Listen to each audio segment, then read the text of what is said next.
కేవలం సర్టిఫికెట్ మాత్రమే కాదు, రియల్ టైమ్ AI నాలెడ్జ్ తో మీ IT డ్రీమ్స్ నెరవేర్చుకునే golden chance VCube software solutions. Hi, hello, నమస్తే, welcome back to our channel. నేను మీ వైషు. మన అందరికీ ఫ్రీడమ్ కావాలి. ఈ మధ్యకాలంలో ఇంకా ఫ్రీడమ్ అని ఎక్కువ పోరాడుతూ ఉన్నాం. ఫ్రీడమ్ అంటే ఇండిపెండెన్స్ అలా కాదు, మనకి మన లైఫ్లో ఫ్రీడమ్ కావాలి అని చెప్పి. మరి ఫ్రీడమ్ కావాలి అనుకున్నా సరే మన ఆర్డినరీ లైఫ్కి, మన ఫ్యామిలీస్కి, మన స్ట్రెస్కి, మన మొబైల్స్కి మనం అందరం ఎందుకు అడిక్ట్ అయిపోయాం? మరి అక్కడ ఎందుకు ఫ్రీడమ్ అవసరం లేదు? మన రొటీన్ లైఫ్, మన ఆఫీస్, ప్రతిదానికి మనం ఎందుకు క్రమశిక్షణ తప్పకుండా పాటిస్తూ ఉంటాం? ఈ విషయం గురించి మాట్లాడడానికి ఈరోజు నాతో పాటు డాక్టర్ హరీష్ తనేటి గారు ఉన్నారు. సార్తో మాట్లాడదాం. హలో సార్, నమస్తే. నమస్తే. ఎలా ఉన్నారు? ఆల్ గుడ్ అండి. బాగున్నారా? బాగున్నాను. So everyone needs freedom, want కూడా కాదు, నీడ్స్ ఫ్రీడమ్. ఈ మధ్యకాలంలో ఫ్రీడమ్ అంటారు. మరి ఆర్డినరీ ప్రతిరోజు అదే టైంకి ఆఫీస్కి వెళ్తారు, ప్రతిరోజు అంతే బంధుత్వాలు ఉంటాయి, ప్రతిరోజు అదే ఫోన్కి అడిక్ట్ అయిపోయి ఉంటారు. ఇవి మాత్రం ఎందుకు డిటాచ్ చేసుకోలేకపోతున్నారు? మరి ఫ్రీడమ్ అంటే వీటిలో లేదంటారా? ఓయా, అసలు ఈ స్వేచ్ఛ, ఎనీ కైండ్ ఆఫ్ స్వేచ్ఛ, ఆ స్వేచ్ఛ అనే థాట్కి బానిస. ఓకే. స్వేచ్ఛకి ఆపోజిట్ తీసుకుంటే బానిసత్వం. నాకు ఈ బానిస సంఖ్యల నుంచి తెంపుకుని స్వేచ్ఛ కావాలి అని అనుకుంటాం. ఫ్రీడమ్ అంటే అంతే కదా. నాకు ఏదో నన్ను పట్టి ఆపుతోంది, దాని నుంచి నాకు బయటకు రావాలి. ఒక పంజరంలో నేను ఇరుక్కుపోయి ఉన్నాను, అందులోంచి బయటకు రావాలి. ఓకే, పోరాటం చేస్తే పోయేదేముంది, బానిస సంఖ్యలు తప్ప అని కదా. అలాగా పోరాటం చేసి ఫ్రీడమ్ కావాలి అనుకుంటారు. మేజర్ దెబ్బ మైండ్ చేసే ఫ్రాడ్, మైండ్ చేసే మ్యానిపులేషన్లో ఫస్ట్ థింగ్ కంప్లీట్ స్వేచ్ఛ. నీకు మోస్ట్ డేంజరస్ థింగ్. మనకు కూడా freedom with duties and responsibilities. ఎప్పుడైనా చూసారు? కాన్స్టిట్యూషన్లో ఉంటుంది డ్యూటీస్, రెస్పాన్సిబిలిటీస్, ఇవి ఉంటాయి. చాలామంది ఫ్రీడమ్ అంటే ఈ రెస్పాన్సిబిలిటీ అనే బంధనం నుంచి తప్పించుకుని నేను ఫ్రీడమ్ అయిపోతాను అనుకుంటూ ఇంకో దానికి బానిస అవుతారు. ఇంకొకటి ఏదో ఒకటైతే బానిస అవుతూనే ఉంటుంది. అందుకే మానసిక బానిసత్వం అన్నిటికంటే భయంకరమైనది. మానసిక బానిసత్వం ఏంటంటే ఎనీథింగ్ అది లేకుండా నేను బ్రతకలేను అన్నది బానిసత్వం. ఒక కప్పు కాఫీ, నాకు 4 o'clockకి టీ తాగకపోతే తలనొప్పి వస్తుందండి అన్నాడు ఒక ఆయన. ఒక టీ కప్పు నిన్ను బానిసం చేసింది కదా. అది లేకపోతే నువ్వు నీ వైఫ్ మీద అరుస్తున్నావు, నీకు పిచ్చిగుంటుంది, నీ అటెండర్ల మీద తిడుతున్నావు అంటే నీ టీ కప్పు నిన్ను బానిస చేసుకుంది. టీ కప్పుడు బానిస అయిపోయావు. ఒక ఆయన ఎద్దుని పట్టుకెళ్తున్నాడంట, ఇంకొక ఆయన ఇంకో ఎద్దుని తీసుకొస్తాంట. ఆ 2 ఎద్దులు పక్కపక్కనాగే, వీళ్ళిద్దరు ఇక్కడ ఉన్నారు. ఆ ఎద్దులు మాట్లాడుకుంటున్నాయంట. వీడు నన్ను పట్టుకున్నా అనుకున్నాడు, నేను ఎక్కడ పారిపోతాను అనే భయంతో వాడిని నేను పట్టుకుని ఉన్నాననే విషయం వాడు మర్చిపోయాడు అని. అది ఎక్కడ పారిపోతుందో అనే దాంతో వీడు దాన్ని పట్టుకున్నాడు, అది ఫ్రీడమ్ అనుకుంటున్నాడు. ఓకే, నాకు అది ఉంది అనే దాంట్లో అదే బానిసత్వం. వాడేమనుకో ఆ ఎద్దు నా బానిస అని అనుకుంటున్నాడు, నేను పారిపోతానేమో అనే భయం వాడు నాకు బట్టి ఆపుతోంది, అది వాడి బానిసత్వం అని. సో పాయింట్ ఇస్, మన మైండ్లో మనం దేన్నైతే ఇది వదులుకుంటే బతకలేము అనే దాంట్లో ఉన్నామో వాటన్నిటికీ మనం బానిస, మనకి ఫ్రీడమ్ రాలేదు. అంటే అలా ఏదో ఒకటి లేకపోతే అసలు ఉండగలమా మనం? ఎగ్జాక్ట్లీ. సో ఏదో ఒకటి లేకపోతే ఉండలేము. కాబట్టి మరీ బానిస అయిపోయేలా కాకుండా ఏదో ఒకటి పట్టుకో. ఈరోజు మంచిగా ఉప్మా చేసుకుని తినాలనిపించింది, తిను. ఉప్మా లేదనుకో, మరేం పర్లేదు, ఇడ్లీ తిను. ఉప్మానే కావాలి అనే దాంట్లో ఉండద్దు. నాకు ఈరోజు ఆ డ్రెస్ వేసుకుందాం అనుకున్నాను, ఇవ్వలేదు, నీకేంటి? బానిస అయిపోయావు. ఒక లుక్కి బానిస అయిపోయావు, ఒక ఆలోచనకు బానిస అయిపోయావు. నాకు ఇలాంటి వైఫే కావాలని అనుకున్నాను చిన్నప్పటి నుంచి అన్నాడు ఒక ఆయన. అయిపోయా, ఇరుక్కుపోయావు. నీ థాట్కి నువ్వు బానిస అయ్యావు బాస్. ఎప్పటికి మారేది మనం. సో ఎప్పుడైనా సరే బానిసత్వం నీ మనసులో ఉంటుంది. మానసిక సంఖ్యలతో నిన్ను కళ్ళెములా వేసి పట్టుకుంటుంది. ఈరోజు కూర్చుని సెపరేట్ చేసుకోవాలి, దేనికి నేను బానిస అయ్యాను, దేనికి లేకుండా నేను బ్రతకలేకపోతున్నాను. బట్ ఇప్పుడు ఆఫీస్కి వచ్చే వాళ్ళు ఆ ఆఫీస్ రెగ్యులర్గా టైంకి రావడం, టైంకి లాగౌట్ చేయడం, లాగిన్ చేయడం, ఇది మ్యాండేటరీ వాళ్ళకి. దానికి బానిసని అనగలం అవ్వాలని మనం. ఇప్పుడు ఆఫీసులోకి నేను వెళ్ళేది, ఆఫీస్లో చేసేది నాకు మంత్లీ శాలరీ వస్తుంది కాబట్టి. మంత్లీ శాలరీ వస్తుంది, మంత్లీ శాలరీ కోసం చేసుకుంటే ఓకే. ఎక్కడో తిట్టుకుంటూ ఏదో విషయంలో నాకు అది జరిగితే బాగుండు అనుకుంటే ఇక్కడ బలవంతంగా పనిచేస్తుంటే వాళ్ళకి ఇది సంకెళ్ళు వేసినట్టు అనిపిస్తుంది. ఇక్కడ రెండు క్రాస్ చెక్ చేసుకోవాలి. నేను అదేదో నా లైఫ్లో ప్యాషన్ అని అనుకుని దేన్నైతే వెంటపడుతున్నానో అది వెళ్ళినా అది నా బానిసత్వమే అవుతుంది.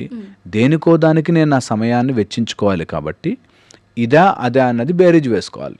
మెజర్ ఇట్ అండ్ సీ నేను దేనిలో కంఫర్టబుల్గా చేసుకోగలను. ఎందుకంటే అన్నిటికంటే ప్రెషస్, అన్నిటికంటే చాలా యూస్ఫుల్ టైం. నీ సమయానికి నిన్ను పరిగెట్టించేది ఏదైనా సరే, నీ సమయము దాటి పరిగెట్టించేది ఏదైనా సరే ఈజ్ బానిసత్వం. అంత అవసరం లేదు. వాడెవడికో ప్రూవ్ చేయడానికి నేను పరిగెడుతున్నా, నేను ఇంత సంపాదించడానికి పరిగెడుతున్నా, అంత బానిస సంఖ్యలే. ఓకే, సో వెరీ ఫండమెంటల్గా ఏంటంటే మన సమయంని ఎక్కడ పెడుతున్నాము అనే దాన్ని బట్టి బానిసత్వం. ఒక బానిస వాడి టైం అంతా పోతుంది. ఆ ఎవరైతే ఓనర్ ఉంటాడో ఆ ఓనర్కి డబ్బు సంపాదించడానికి వీడు పరిగెడుతుంటాడు కదా. అదే బానిసత్వం అంటే. బానిసత్వం అంటే నీ బాంచన్ ద్వారా, చెప్పు ద్వారా, అంటే ఆ ద్వారా ఏం చెప్తే అది చేస్తూ ఉంటే వాడికి ఆ కొంత డబ్బు ఇస్తాడు. అది బానిస. అప్పుడు అందరు సాఫ్ట్వేర్లు, అందరు ఆఫీసులో పనిచేసే వాళ్ళు బానిసలే కదా. కాదు కదా. వాడికి కావాల్సిన డబ్బు స్కిల్ కోసం నీ స్కిల్కి తగ్గట్టుగా చేసుకోవడం. నువ్వు లేకపోతే నేను బతకలేను అనకుండా, నేను ఇక్కడ జాబ్ రాకపోతే I can get somewhere, that's okay, no problem. నేను అది బానిసత్వము కానిది. దట్ నేను నాకు టాలెంట్ ఉంది, ఎక్స్చేంజ్ ఆఫ్ మనీ కావాలి కాబట్టి నీకు ఆ వర్క్ చేసి పెడతా, నువ్వు నాకు డబ్బులు ఇచ్చి పెడుతున్నావు. ఓకే, ఇది వేరే. నువ్వు నన్ను కొట్టినా నేను అక్కడే పడి ఉంటా, నువ్వు నన్ను తిట్టినా నన్ను ఏమనకు ద్వారా నీ కాళ్ళు ముక్తా అంటే అది బానిసత్వం కదా. సో అట్లా బతకలేను, చెయ్యలేను, అమ్మో ఇది నాకు లేకపోతే నా జీవనం ఏమైపోతుంది, అది బానిసత్వం.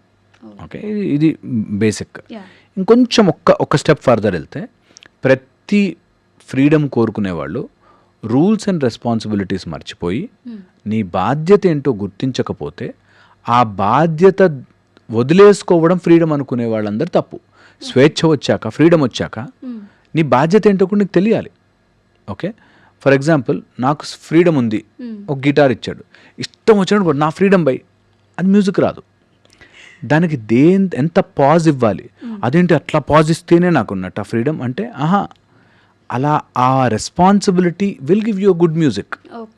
అలాగే నీకు ఫ్రీడమ్ ఉండొచ్చుగాక, బట్ నీ ఫ్రీడమ్కి కొన్ని రూల్స్ అండ్ రెగ్యులేషన్స్ ఉంటాయి.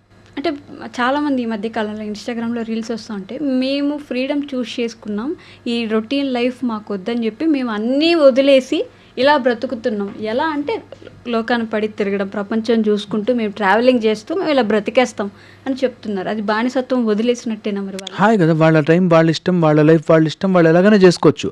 అన్లెస్ అని అంటే ఎవరిని ఇబ్బంది పెట్టకపోతే. ఓకే, వాళ్ళ ఎదుటివాడు అనుకుని ఇబ్బంది పడితే.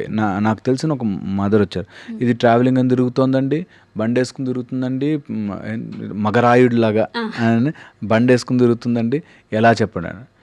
అమ్మాయికి మంచిదా, హ్యాపీగా ఉందా, ఎంజాయ్ చేస్తుందా, ఏమవుతుంది, ఏమీ కాదు, మనమే భయపడిపోతాం ఏమవుతుందని. ఇది వన్ ఆస్పెక్ట్. సెకండ్ వచ్చేసి అలా అని ఆమె తన లైఫ్ని మర్చిపోయి ఎవరిని పడితే వాడు నమ్మేసి ఎటు పడితే అటు వెళ్ళిపోయి, అది రాంగ్. సో నీకు every freedom will have a responsibility. నీకు ఫ్రీడమ్ రైట్స్ ఉన్నట్టే రెస్పాన్సిబిలిటీస్ కూడా ఉంటాయి. యాజ్ ఎ సిటిజన్ నీకు ఫ్రీడమ్ ఏదైతే ఉంటాయో, right to speech, right to action, rights ఏవైతే ఉంటాయో అలాగే నీకు రెస్పాన్సిబిలిటీస్ కూడా ఉంటాయి. నేను అన్నట్టుగా గిటార్ ఇచ్చాడు, నీకు ఇష్టం వచ్చినట్టు కొట్టదు. There is a responsibility of holding the guitar. ఆ స్ట్రింగ్ని కరెక్ట్గా ప్రెస్ చేయగలగాలి, ఆ పాజ్ కరెక్ట్గా చేయగలగాలి. Pause is the music, so నీ responsibility is the music. Okay, so అది గుర్తించకపోతే నీకు ఫ్రీడము బానిసత్వంగా, ఆ ఫ్రీడము కూడా నిన్ను స్లేవ్గా మారుస్తుంది. ఫ్రీగా లేకపోతే తట్టుకోలేవు. ఓకే, సో అది కూడా నీకు బానిసంగా మారుతుంది, బానిసత్వంలోకి తీసుకొస్తుంది. ఓకే, ఇంకొక దీని ఎడిషన్ పాయింట్ చెప్తాను. ఎవరైతే ఫ్రీడమ్ కోరుకుంటున్నారో వాళ్ళు ఆల్రెడీ బానిసత్వాన్ని ఒప్పుకున్నట్టే. ఓకే, అంటే నాకు ఇది లేకపోతే ఇది నాకు ఫ్రీడమ్ అని అనుకున్నారంటే అది వాళ్ళని బానిసగా మార్చింది. ఓకే, ఫర్ ఎగ్జాంపుల్ నాకు 9 to 5 తర్వాత నేను జాబ్ చేయను అని అనుకున్నాను అనుకోండి, 5 తర్వాత నేను ఎంజాయ్ చేస్తా అని అనుకున్నాను అనుకోండి, ఆ ఎంజాయ్మెంట్ లేకపోతే నేను ఈ రోజంతా వేస్ట్. చాలామంది ఈ రోజుల్లో వీకెండ్ ఎంజాయ్ అంటారు. అవును. సాటర్డే సండే పార్టీ చేసుకోవాలి అనుకుంటారు. అవును. అంటే ఆ సాటర్డే సండే పార్టీ చేయలేదనుకో ఆ వీక్ ఏం ఎంజాయ్ చేయాలి అని ఆ పార్టీకి బానిసయ్యారు. ఓకే. ఈ మిగతా 5 days వాళ్ళకి అసలు బతకరు. ఈ 5 days అసలు బతికినట్టే కాదు, ఓన్లీ ఆ 2 వీకెండ్ రోజున నేను ఎంజాయ్ చేయడమే బ్రతకడం అనుకుంటాను.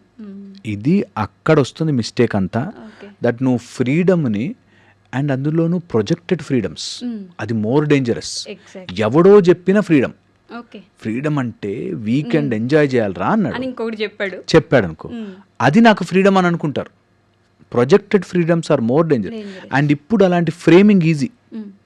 ఉన్నది ఒకటే జిందగీ, ఎంజాయ్ చేయరా అని చెప్పాడు అనుకో, మళ్ళీ పుడతామా ఏంటి అన్నాడు అనుకో, సినిమా డైలాగు అంతవరకు అర్థం చేసుకోవాలి. అది కాకుండా అవును కదా ఒకటే లైఫ్ కదా అని ఎవరో అప్పిచ్చిన కాన్సెప్ట్ తీసుకొచ్చి దాంతో రుద్దుతారు. Which will further go into నీ ఫ్రీడమ్ కాదురా, ఇది వాడి ఐడియాలజీకి నువ్వు బానిసయ్యు. అది కూడా బానిసత్వమే కదా, వాడి ఐడియాలజీకి అలా చాలామంది ఉన్నారండి. నాకు ఒక అతను, నేను ఏదో మామూలు కలిసినప్పుడు ఏదో పలకరించుకోవాలి కదా, గుడ్ మార్నింగ్ అంటాం. గుడ్ మార్నింగ్ అంటే గుడ్ అయిపోతుందా అని అన్నాడు. అంటే అది కూడా అప్పు తెచ్చుకున్న ఐడియాలజీ, అప్పు తెచ్చుకున్నాడు. ఇప్పుడు గుడ్ మార్నింగ్ అనగానే నీకు గుడ్ అయిపోతుంది అనే అంత కామన్ సెన్స్ లేకుండా ఉంటారా? గుడ్ మార్నింగ్ అంటే గుడ్ అయిపోతున్నా, గుడ్ మార్నింగ్ అంటే గుడ్ అవ్వదు, చూసాం కాబట్టి నీకు వస్తుంటే దారిలో ఏ కాళ్ళు చేతులు ఇరిగిపోకుండా నీ రోజంతా బాగుండాలిరా అని కోరుకుని జస్ట్ మంచిగా చెప్తే ఏం అరిగిపోతుంది దాంతో? అది కూడా అప్పు తెచ్చుకున్న ఐడియాలజీలు అంటున్నా. అలాగా వాళ్ళు సొంతంగా లైఫ్లో తీసుకోవడం వేరు, projected freedom is different. Okay, నేను చూసాను చాలామందిని, ఇలాంటి బట్టలు వేసుకుంటే ఫ్రీడమ్, ఇలాగ మనం తింటే ఫ్రీడమ్, నైట్ 12కి వెళ్ళి ఐస్ క్రీమ్ తింటే ఫ్రీడమ్ అని ఎవడో చెప్పింది. అప్పు తెచ్చుకున్న ఐడియాలజీస్ ఆర్ బ్యాడ్. వాళ్ళకి అనిపించింది ఫర్ దెమ్, నాకు ఇన్సైడ్ నుంచి నాకు ఇది ఫ్రీడమ్ అనిపిస్తుంది, నాకు ఇలా బానిసగా టైంకి నేను బ్రతకలేను అని అనుకునేవాళ్ళు ఓకే. ఓకే, అలా కాకుండా నేను ఫ్రీడమ్ కావాలో అని చెప్పి చేసేవాళ్ళు. ఈ రోజుల్లో మనం యూ కెన్ సీ దట్ నాకు డబ్బు అనే ఫ్రీడమ్, ఫైనాన్షియల్ ఫ్రీడమ్ కావాలి కాబట్టి నేను ఏ పని చేయడానికన్నా రెడీ అయిపోతాను. దే థింక్ నాకు ఫైనాన్షియల్ ఫ్రీడమ్ కావాలి బాస్, నువ్వు కావాలి financial freedom, but at what cost? Exactly. నువ్వు దేనికి బానిసై అవి వస్తున్నాయి, అది చాలా ఇంపార్టెంట్. సో నీకు ఫైనాన్షియల్ ఫ్రీడమ్ కావాలి, నువ్వు ఫైనాన్సెస్ని మేనేజ్ చేయడం రావాలి, కానీ ఆ ఫ్రీడమ్ పేరుతో నేను ఏదైనా చేస్తాను అనేది కాదు. So every freedom you have responsibility, every freedom. నాకు వాక్ స్వాతంత్రం ఉంది, ఫెంటాస్టిక్ బాస్, వాక్ స్వాతంత్రం, అందుకే మేము కూడా చెప్తున్నాం ఇవన్నీ. అట్ ద సేమ్ టైం నేను ఎవరిని కించపరచడానికో, ఎవరినో తప్పు చేయడానికో, ఎవరినో పాయింట్అవుట్ చేయడానికో లేము మనం. సో దట్ రెస్పాన్సిబిలిటీ, అది మనకి తెలిస్తే then we can use the freedom. ఇక్కడ ఫోన్ ని మనం ఎలా వాడొచ్చు అంటారు? అంటే మనం ఫోన్ అడిక్టర్స్ ఉన్నారు ఇప్పుడు మన ఫోన్ ఎడిక్షన్ ఈజ్ కంప్లీట్లీ నిన్ను డోప్ చేసి నీ బ్రెయిన్ పనిచేయకుండా చేయడానికే phone addiction. Okay, so phone addiction ఉన్న వాళ్ళు ఎవరైనా సరే, ఫోన్ని మన మైండ్లోకి ఎక్కించుకునేవాళ్ళు, నీ ఫ్రీడమ్ ఆ ఫోన్కి ఇచ్చేసినట్టే. అది చూడకుండా ఎక్కడ అసలు 1 minute కూడా చూడకుండా ఉండలేని వాళ్ళు, ఫోన్ పక్కన పెడితే ఏదో రెస్ట్లెస్ అయిపోయినట్టు వాళ్ళు, 3-4 చూస్తూ ఉండాలి. Absolutely very very risky, cheap dopamine తొందరగా వస్తుంది. మేమైతే డిజిటల్ డీటాక్స్ అంటాం. అదే ఎవరన్నా మెడిటేషన్ నేర్చుకోవడానికి వస్తే ఫస్ట్ ఆఫ్టర్ 7 o'clock ఫోన్ ముట్టుకోవద్దు. ఓకే, నైట్ 7 తర్వాత మార్నింగ్ 7:30 వరకు ఫోన్ ముట్టుకోవద్దు. నీ సాధన అంతా అయ్యి, నీ మెడిటేషన్ అంతా అయ్యి, నువ్వు 7:30 తర్వాత ఫోన్ తీసుకుని ఎంతసేపు అన్నా మాట్లాడుకో, బట్ టిల్ 7:30 డిజిటల్లీ ప్లీజ్ మనని. ఎందుకంటే డిజిటల్లో any blue light, any phone, any in the palm digital thing will give you an emotional dysregulation అంటాం. అంటే నీ మానసికంగా నువ్వు అది చేస్తున్నట్టే, జరుగుతున్నట్టే ఉంటుంది, బట్ ఏం చేయట్లేదు, ఒకటి జస్ట్ బటన్ క్లిక్ చేసావు అంతే. మీరు చూడండి, చాలామంది జిమ్కి వెళ్దాం అనుకుంటారు, ఫోన్లలో వెరైటీ వీడియోలు చూసి ఫార్వర్డ్లు చేసి సేవ్ చేస్తారు. వాళ్ళు స్టార్ట్ చేయరు జిమ్. యూట్యూబ్లో వీడియో చూసో జిమ్ చేద్దాం అనుకున్న వాళ్ళు ఈ పాటికి అందరు 6 ప్యాక్స్తో బయటకు రావాలి, అన్ని ఉన్నాయి వీడియోలు. Yes, okay. ఎంతమంది ఈ ఎంత మళ్ళీ ఖచ్చితంగా జిమ్ స్టార్ట్ చేస్తాం ఈ వీడియో చూసాం కాబట్టి. అండ్ అందరికీ ఉన్నాయి అన్ని రకాల వ్యూస్, బట్ అవ్వదు. ఇప్పుడు మనం ఎన్ని వీడియోలో మాట్లాడుకున్నాము, బట్ అది అప్లై చేసుకుని లైఫ్లో రాదు. ఎందుకంటే ఎమోషనల్ డిస్రెగ్యులేట్ అవుతుంది. విన్నంతసేపు బాగుంటుంది, తర్వాత అవ్వదు. మన వీడియోలో చాలా మంది మీరు విన్నంతసేపు బాగుంటుంది సార్, లైఫ్లో అప్లై చేయడానికి రావట్లేదు. Because of emotional dysregulation. మనం ఎంత డిజిటల్లో చూస్తామో రియల్గా అయిపోయినట్టు అనిపిస్తుంది, అవ్వదు. ఇంకొక పాయింట్ యాడ్ చేస్తాను బికాజ్ ఇది హెల్ప్ అవుతుందని. ఏదైనా గోల్ పెట్టుకుంటే చాలామంది ఫేస్బుక్లోను స్టేటస్లోను పెట్టేస్తారు. That's emotional dysregulation. అగైన్ ఒకసారి పెట్టగానే ఒక అయిపోయిన హై ఫీలింగ్ వస్తుంది, చెయ్యం, మిస్ కొట్టేస్తాం. ఓకే, అందుకని డోంట్ డూ ఇట్. అంటే చెప్పొద్దు అంటారా, నాకు ఈ గోల్ ఉంది నేను ఇది చేసి చూపిస్తాను, పక్కన వాళ్ళకి కూడా చెప్పొద్దు. అస్సలు చేసి చూపించు, చెప్పకు. ఎందుకంటే అలా దాని గురించి చూడడము, దాని గురించి మాట్లాడేసరికి నిజంగా ఏదో దాటేసామనే ఫీలింగ్లో ఉంటాం. Very risky. Okay, thank you అండి. Right. And for more videos, please subscribe to iDream channel. Subscribe to iDream Media. Please subscribe to iDream. Please subscribe to iDream. Please subscribe iDream. And please subscribe to iDream. For more videos, subscribe to iDream. please like, share and subscribe to the channel. Congratulations, iDream. Subscribe to iDream. Subscribe to iDream. So subscribe to iDream Media. iDream ki iDream team andarki huge congratulations. Please subscribe iDream Media. Please subscribe to iDream. Subscribe iDream. Please subscribe to iDream. iDream అంటే నా కళల ఛానల్ను subscribe చేసుకున్న నోరు తిరుగుతలేదు, మీరైతే గంట గుర్తు కొట్టండి. For more such videos, please subscribe to iDream. Subscribe to iDream. Please subscribe to iDream. Please subscribe iDream Media. Please do subscribe to iDream. Please subscribe to iDream Media. For best entertainment and information, please subscribe iDream. And don't forget to subscribe to iDream.